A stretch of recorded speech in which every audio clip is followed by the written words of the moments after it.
En Gambie, le président Adama Barrow a lancé son parti en vue de la présidentielle. Voilà notre premier sujet ce soir. Nous serons aussi du côté de la Guinée et du Niger, pour évoquer la présidentielle.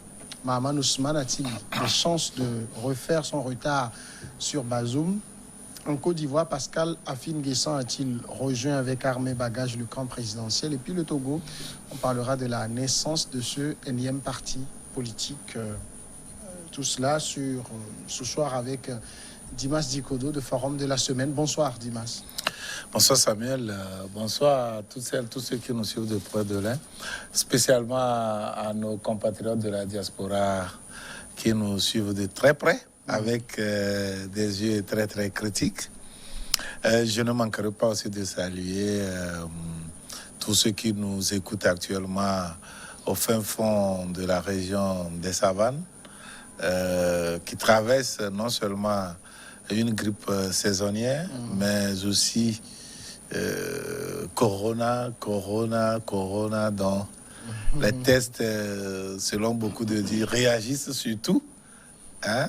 Et donc, on ne peut qu'apporter notre solidarité et appeler aussi nos compatriotes de Grand Lomé à observer beaucoup les gestes barrières de façon à ce que ce qui se situe actuellement avec les mesures draconiennes qui se prennent de part et d'autre. Heureusement, nous avons un agent au maire avec nous ici pour qu'on n'aille pas à l'extrême jusqu'au bouclage encore du Grand Lomé. Hein. Pasteur Edo Komi, président du mouvement Martin Luther King. Bonsoir, pasteur. Oui, bonsoir Samuel, bonsoir à tous ceux qui nous suivent de près ou de loin, notamment à nos collègues, nos compatriotes de la diaspora vraiment qui nous suivent.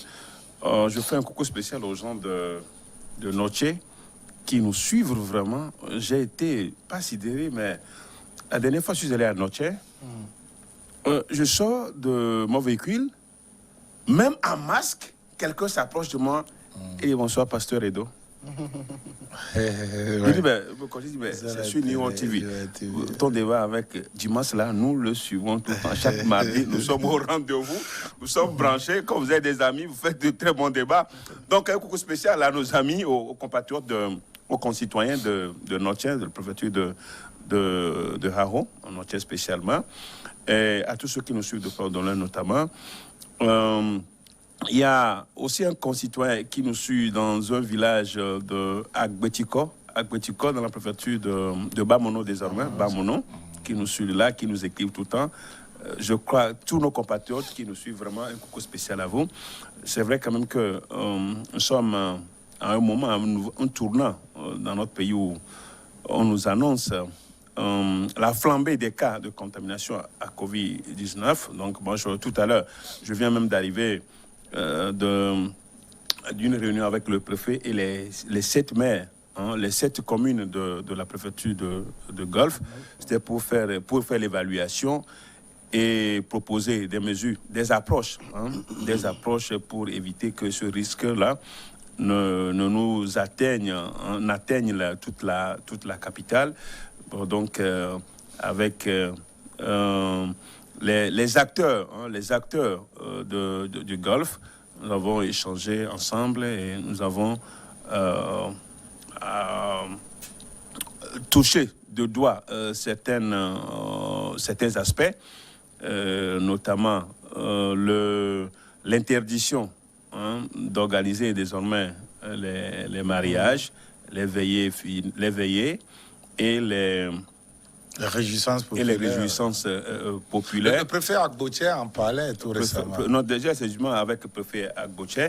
Vous savez quand même que c'est vrai que depuis un certain moment, c'est comme si de rien n'était. On assiste à des manifestations, des jeux de masse.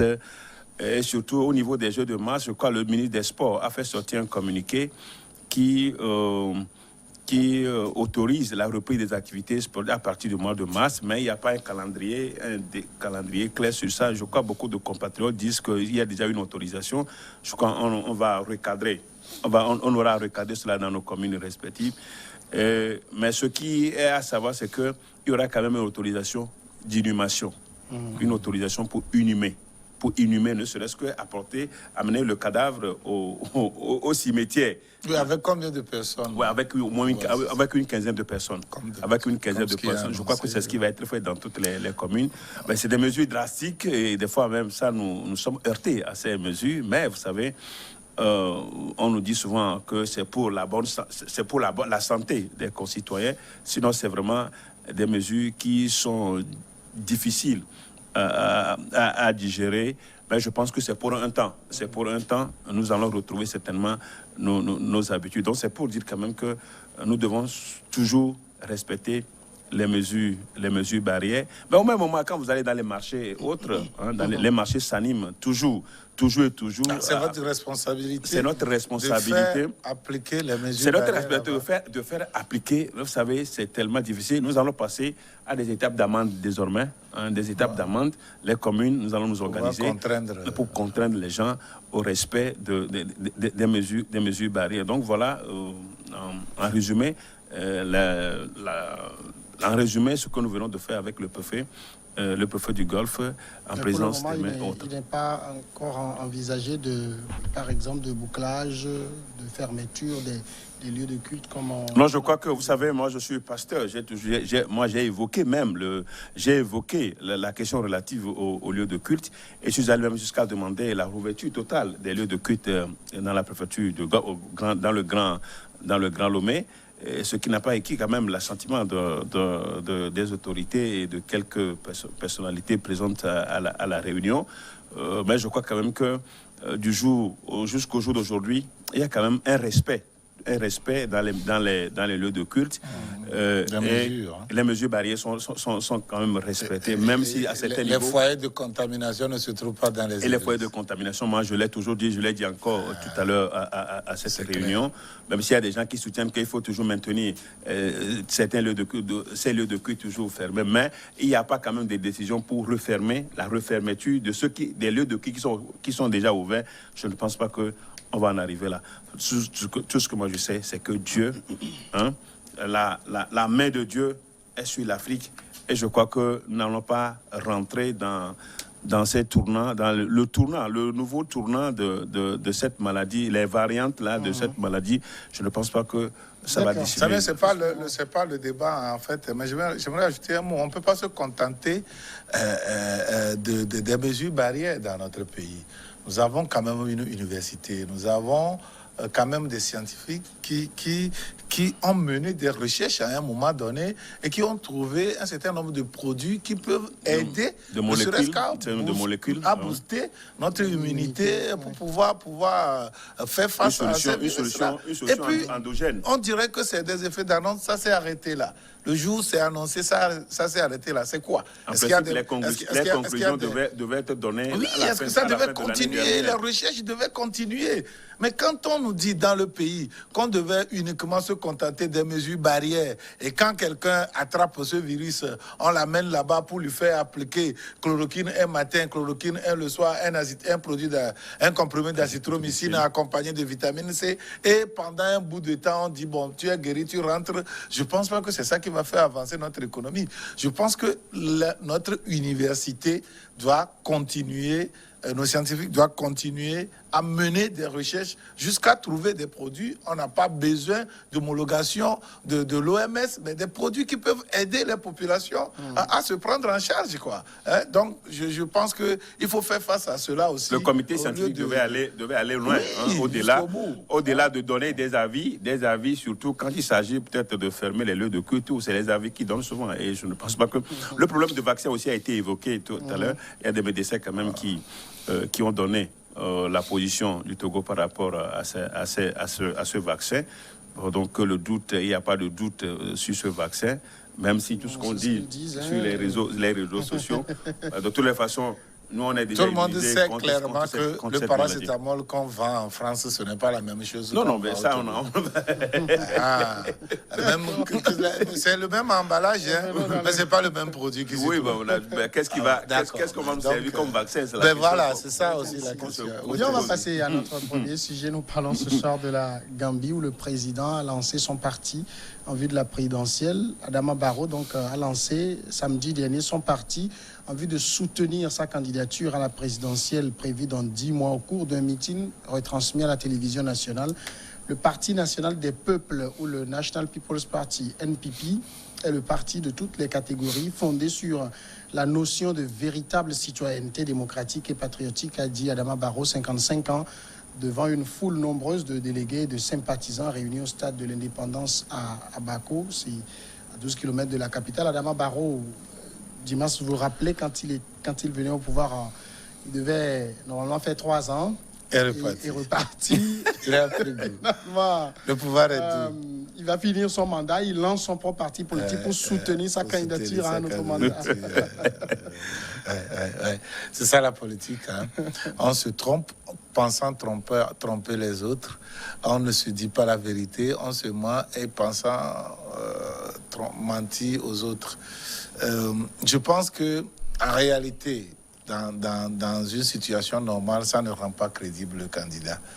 Un candidat qui fait vœu et qui se fait élire sur une parole donnée doit respecter en principe la parole jusqu'au bout.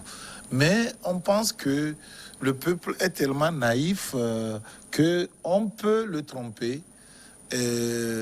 En totalité, hein, ce n'est même pas une partie, on peut le tromper jusqu'à se maintenir au pouvoir comme on le veut. On l'a vu tout juste à côté ici avec Patrick Talon et d'autres qui mettent des artifices pour pouvoir contourner. On a vu hein, avec en Côte d'Ivoire Alassane Ouattara qui dit une chose, le soir il ravale, après il met des artifices, il place un mourant, après quand il voit la personne décédée parce que le mettant devant un fait accompli, quelqu'un qui est cardiaque, qui a des problèmes cardiaques, et il le sait très bien, il sait qu'il ne pouvait pas tenir, mais c'est une façon de montrer que moi j'ai voulu que quelqu'un passe, bon la personne est décédée donc je ne peux rien, je suis contraint de prendre le pouvoir. Et donc on trouve ces artifices pour pouvoir, ou ces subterfuges, pour pouvoir contourner la parole donnée et se maintenir au pouvoir. Moi, je dis que ce n'est pas bien. Il est temps que les Africains se réveillent et jugent les gouvernants sur la parole donnée. Je pense que c'est ce qui fait un homme. La crédibilité d'un homme se juge à l'aune de la parole qu'il donne. Mais s'il faut donner une parole et le lendemain dire que non, c'est le peuple qui veut autre chose, donc je vais contourner la parole que j'ai donnée, je vais ravaler ça pour pouvoir me maintenir au pouvoir, je pense que ça ne fait pas crédible. Et je pense qu'au niveau de la presse, au niveau des autres partis aussi, il faut mettre l'accent sur le respect de la parole donnée. Donc, Adama Barrow, tout le monde savait qu'à l'étape actuelle, s'il allait à une présidentielle, c'est pratiquement la fleur au bout du fusil. Il n'y a pas devant lui un concurrent de poids pour dire que lui, il va lui daber le pion en arrivant là-bas. On a tout fait pour affaiblir Yaya Jammeh en le traitant de tous les noms, en l'ensevelissant complètement avec des ignominies qui ne sont pas pour la plupart fondées. Mais vous savez, quand l'Occident ne veut pas de toi, pourvu qu'on te taxe de dictateur, les gens sont prêts à accompagner cette communication pour pouvoir t'enfoncer. Et donc, actuellement, Adama Barrow, c'est un pion de la communauté internationale. Il est venu, on l'accompagne dans ce sens et il va aller la faire au bout du fusil. Je pense que le reste, c'est des ravalements de façade. Pasteur Edouard, Adama Barrow disait samedi, la réalité, c'est que je ne peux pas vous laisser tomber et que je ne peux pas trahir votre confiance. Non, ben, vous savez, il n'y a pas de moralité, hein, de morale en politique. Hein. Il n'y en a pas du tout. Il doit y en avoir. En principe, il doit y en avoir parce que en charge de conduire les affaires de la cité, hein, il faut quand même un minimum de morale, mais il n'y en a pas en politique et c'est dommage. Je crois que Adama Barrow disait, vous l'avez répété tout à l'heure, vous avez bien fait de répéter cela, qu'il n'est venu au pouvoir que pour 3 ans, remettre les choses en ordre et puis organiser une élection présidentielle. En même temps, ça aussi, ça pose une question. Puisqu'il avait été porté par une coalition en 2017, c'est eux qui lui ont imposé de ne faire que 3 ans et d'organiser de nouvelles élections. Est-ce que ce genre de clause, est-ce que ça tient quand on sait que la personne est élue pour 5 ans? Non, je ne crois pas pourquoi il faut le faire. Maintenant, nous tous, tout le monde se rend à l'évidence que c'est déjà foutu, que cet accord-là est caduque, cet accord-là est caduque et qu'il faut maintenant tous ces collaborateurs, ces alliés ont des soucis. Doivent avoir des soucis à se faire, et à peut-être revoir autrement leur stratégie, puisqu'il est en train de créer un autre parti. Donc, ce qui veut dire qu'il sort de ce bloc-là et crée un autre parti. Maintenant, ceux qui veulent aller dans sa stratégie, ceux qui veulent aborder dans le même sens que lui, c'est à eux maintenant, c'est à ces gens-là de venir, de s'allier avec lui pour son nouveau parti politique et puis envisager un autre aspect de faire la politique, en Gambie, surtout pour l'élection présidentielle à venir. Bon, donc, comme Dimas l'a dit tout à l'heure, le fait de s'entourer des artifices pour ne pas respecter la parole donnée, ça fait très mal. Il venait et tout le monde disait que bon, voilà quelqu'un qui a donné une parole et qui va la respecter. Malheureusement, il est en train de créer son parti, il va pas trahir qui? Bon, il s'est trahi lui-même. Il va pas trahir qui? Confiant de quel peuple? Ce peuple-là, ce n'est pas ce peuple-là qui lui avait demandé de ne pas faire de faire 3 ans et de quitter le pouvoir. Aujourd'hui, ce peuple-là est là, il attend celui qui va le diriger, c'est ce qu'il attend. Bon, donc, il a conçu tout cela juste pour la forme et dit que le peuple le soutient. Donc, je crois quand même que c'est encore un déni, de plus par rapport, en dehors de ce que nous sommes en train de connaître au Bénin, ce que nous avons connu en Côte d'Ivoire. Et c'est comme ça, désormais, tous les politiciens. Mais celui-là seul qui a donné sa parole, c'est le président nigérien. Il a dit qu'il ne se présentera plus, il ne s'est pas présenté. Au moins là, on sait que c'est une parole. Là, c'est différent. Non, c'est une parole qu'il a donnée. Il n'a pas donné de parole. Il a respecté l'agenda constitutionnel. Oui, mais il a respecté parce qu'il avait tout le temps, tout le pouvoir de pouvoir